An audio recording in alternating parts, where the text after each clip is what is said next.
Baka meron din kayong nafe-feel na mga milk ducts dyan. Baka kailangan nyo ng lactation massagers. Good morning, mommies. Kakatapos ko lang mag-pump and eto yung output ko after 10 minutes of pumping. Hi, Sky! Bago ako matulog kagabi is nag-pump nga ako and pinadede ko nga dito kay Sky yung na-pump kong milk.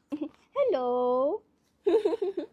Tapos mga mommy, feeling ko ang nakatulong sa akin para magkaroon ng output na ganun karami in just 10 minutes is itong lactation massager from Mom Cozy. So, dumating to kahapon mga mi. Ganito siya. And 2 peraso siya sa isang box. So, mommies, ang ginawa ko lang kagabi bago ako matulog, minasage ko lang yung part ng ng breast ko. Kasi meron akong nafe-feel na parang may bilog-bilog siya mga mami. Tapos pag pinindot mo siya, parang masakit siya. Milk duct siya.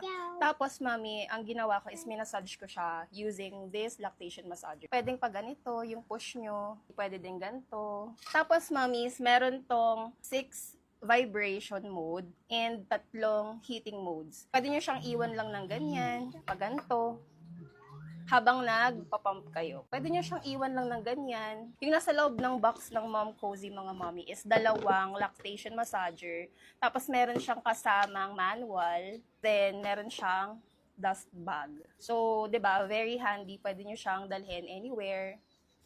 So, ganyan siya mga mi. Feeling ko isa yun talaga sa nagpalakas ng breast milk supply ko this morning. Kasi na-clear niya yung mga milk duct dito sa aking boobs. So, yun lang, mommy. Bye-bye.